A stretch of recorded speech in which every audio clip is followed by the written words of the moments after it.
If you've ever walked past a Rockwell Commander on the ramp, you know the feeling.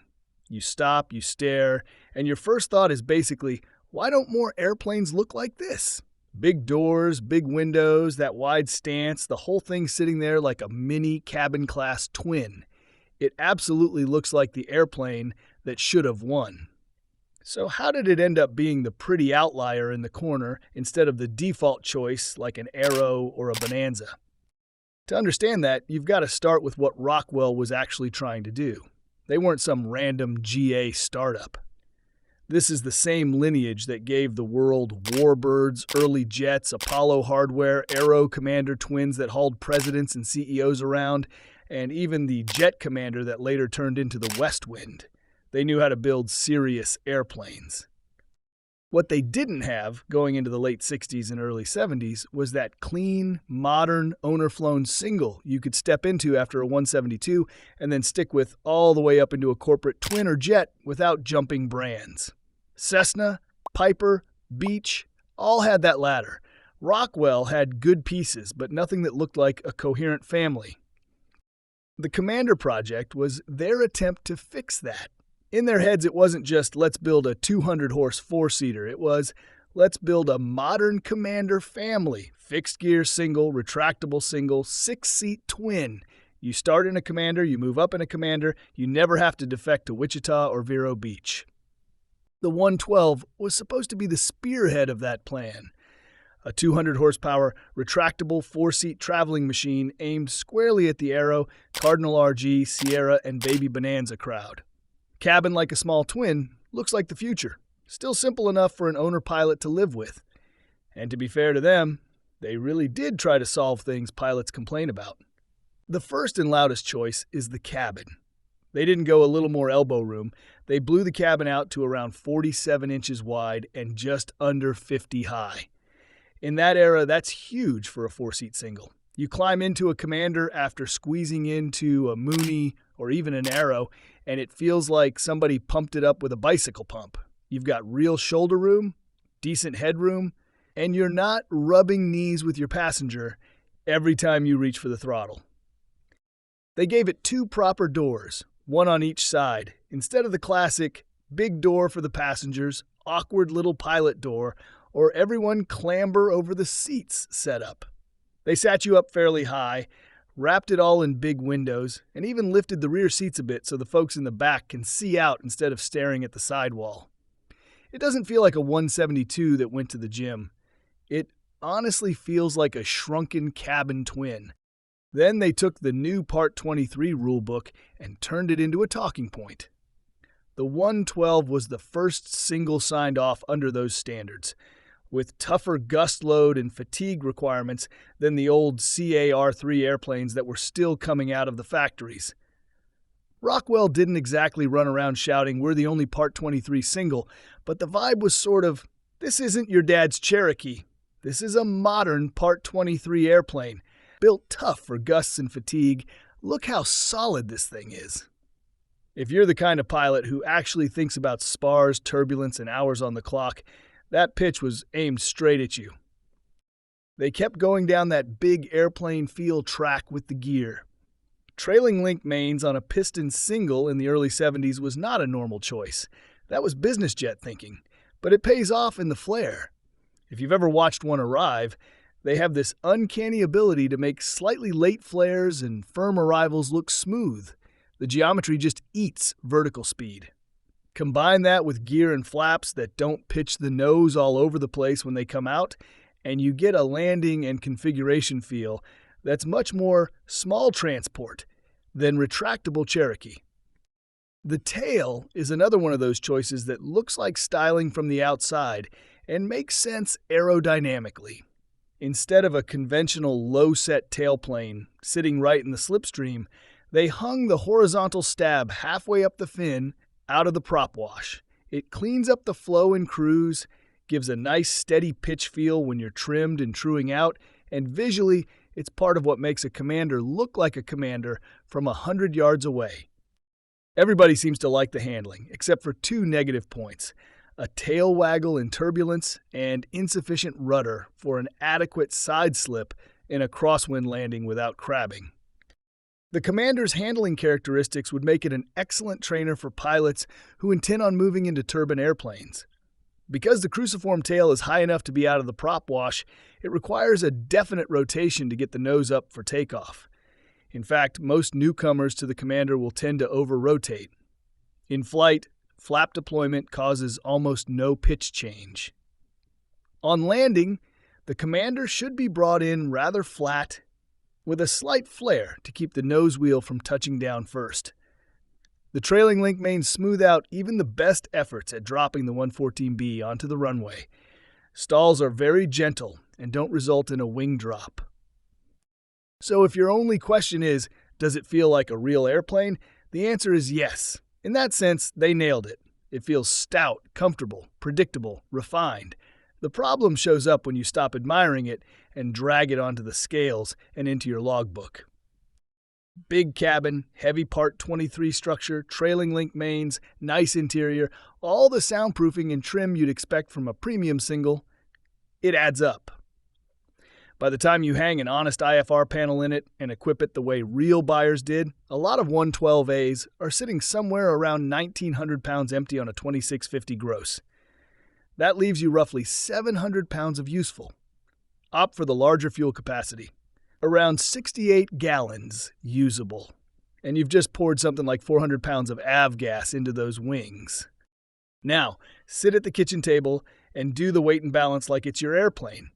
700 and change of useful, minus 400 for full fuel, and you've got something on the order of 300 pounds left for people and baggage. Call it you and one medium-sized friend, you and a slim passenger, and a backpack. The rear seats are technically there, but they're there in the same way the third row is there in some SUVs. More of a suggestion than a daily use feature, unless you start pulling back on fuel. On the brochure, it's a 4-seat retractable traveling machine. On the numbers with full tanks, it's a very comfortable 2-seater with occasional extras. The airplanes it was parked next to in the showroom were not standing still. The Piper Aero, also a 200-horse retractable, has a much more generous useful load in real life. With full fuel on board, you can actually load 4 adults and a bit of baggage and still have a viable trip. The Cessna 177RG Cardinal sits in the same horsepower range but carries more and typically cruises faster on similar fuel burns. And then there's the Mooney 201, which pretty much breaks the curve, roughly the same 200 horses up front, but trues in the mid-150s or better on a bit less fuel than the Commander needs just to get into the low 130s. So on the ramp you see this thing and think, mini Bonanza, maybe nicer. On the piece of paper where you add up fuel, people, luggage, and cruise speed, it starts to look a lot more like retractable Archer that's eaten too much. You feel it in the way it flies, too. In cruise, a lot of owners will tell you they see high 120s, maybe just around 130 knots true at normal cruise settings, burning 11 to 12 gallons an hour. That's not a bad way to cover ground, but here's the problem. In that category, those are the same numbers everyone else was already doing, except they were carrying more while they did it. And once you look at it through that lens, put yourself in the buyer's seat in 1975.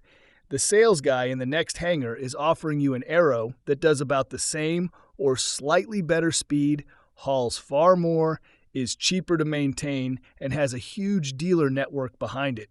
Or the Mooney guy is offering you an airplane that's 30 knots quicker on less fuel. Once all the hard numbers tilt against it, the only things the Commander has left to sell you are the soft ones. Suddenly, the Commander's good looks and nice landing manners have to do a lot of heavy lifting. Rockwell eventually got the memo that 200 horsepower in that airframe was asking too much. That's where the 114 comes in. Same basic shape, but now there's a 260 horsepower IO 540 on the nose and a higher gross weight. And credit where it's due, the 114 fixes a big chunk of the everyday complaints. The payload story goes from don't bring friends to this actually works. With full fuel, you've got enough left over for 4 normal-sized adults and real luggage. Now the airplane finally matches the mission card. You, 3 passengers, bags in the back, and the range to make a sensible trip. But once you strap on two 60 horses, you've entered a very different knife fight. You're not just cross-shopping Aeros and Cardinals anymore. You're now sitting across the table from Bonanza owners, Skylane RG drivers, Lance and Saratoga owners, and the faster Moonies. Those are people who are paying real money and expect either real speed, real load hauling, or both.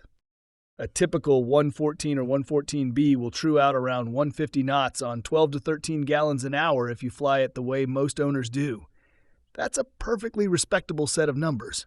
The trouble is, the Bonanza next door is seeing something closer to 170 on a similar fuel burn.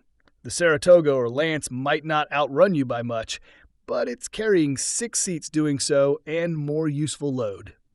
The hot Moonies are in another zip code entirely for cruise speed. And price-wise, by the time these airplanes were being sold new, the Commander wasn't some bargain alternative.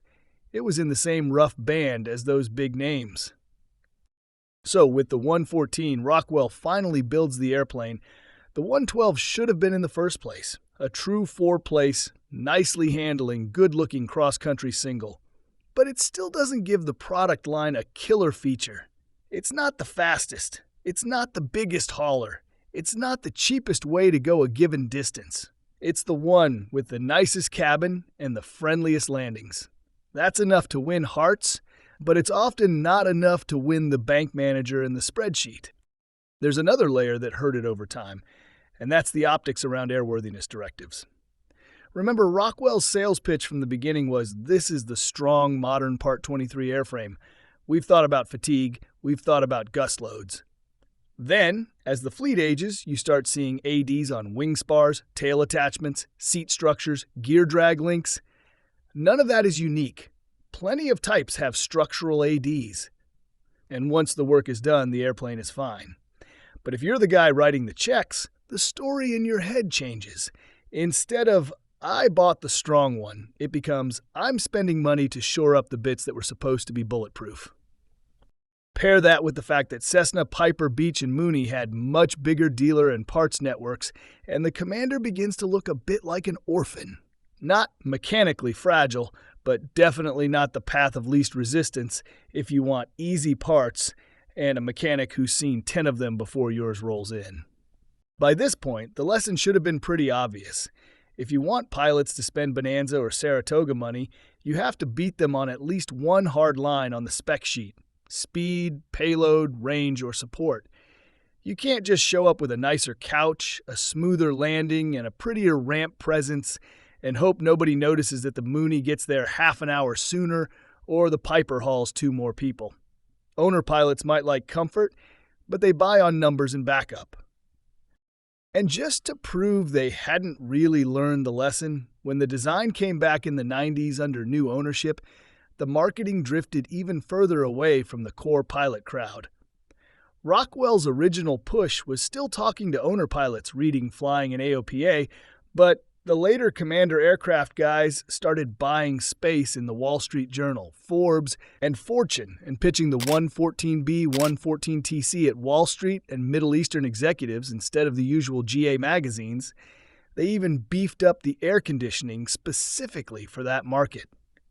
That's great if you're selling a shiny toy to non-pilot CEOs who'll hire someone else to fly it, but it's not how you build a big base of working owner pilots who care about speed, payload, part support, and what the annual is going to cost. And then there's the part of the story Rockwell had no control over at all: the macro environment. The Commander shows up just in time for general aviation to get hammered by everything at once. Oil shocks in 73 and 79 drive fuel prices through the roof. Interest rates go crazy high. Product liability lawsuits explode, and suddenly every GA manufacturer is paying big money just to keep producing anything with wings. Industry-wide production numbers fall off a cliff. Even Cessna stops building singles for a while. Piper struggles. Mooney goes through its usual cycles of drama. Now put yourself in a Rockwell boardroom around 1980. You've got a piston single line that sold a few hundred airframes, maybe 1,000 across all variants. It's expensive to build because of the way it's put together. Lots of structure, trailing link gear, premium interiors. It holds a weird spot in the market where everyone agrees it's nice but nobody agrees it's the obvious first choice. The industry as a whole is shrinking. Your core business is defense, space, and turbines, where the margins and volumes are better and the lawyers aren't quite as eager. At some point, the conversation stops being, how do we tweak this model to sell more, and becomes, why are we in this part of the business at all? By about 1980, they'd answered that question. Single-engine Commander production wound down after roughly 1,000 112s and 114s all told. The type certificate moved on. Later owners would revive the design in various ways, and there's still a healthy little community of Commander fans keeping them in the air. And here's the funny twist. If you talk to people who actually own and fly them today, you don't hear, "This airplane is trash." You hear, "This is one of the nicest riding piston singles I've ever flown." They love the cabin, they love the visibility, they love the way the gear makes them look good on landing, and the way it sits on the ramp. The accident stats have been kind to it. As a way of moving 2 or 3 people and bags around in comfort at 130 to 150 knots, it's honestly a very pleasant machine. But if you look at it pilot to pilot, why did the Rockwell Commander fail in Rockwell's hands? Because they built the airplane pilots wish they could justify, not the one they actually buy when they sit down with a legal pad and start adding up knots, gallons, and payload. They optimized for feel, comfort, and big airplane vibes in a market that, in that price bracket, still rewarded raw cruise speed, useful load, and brand security. And to make matters worse, a lot of the marketing wasn't even aimed at pilots. It was pitched at the aspiring corporate flyer, the guy with money who wanted something that looked expensive on the ramp. That works for selling paint and leather, but it doesn't move the needle when the pilot doing the demo flight sees the climb rate and the cruise number. Then the economy and the lawyers came for everybody, and when Rockwell had to decide what to keep and what to kill, the pretty expensive, middle-of-the-pack single went overboard first. The Commander was a great airplane, just the wrong bet in the wrong decade. So, that's it for today's video. Don't forget to like, subscribe, and ring that notification bell. It goes a long way for us.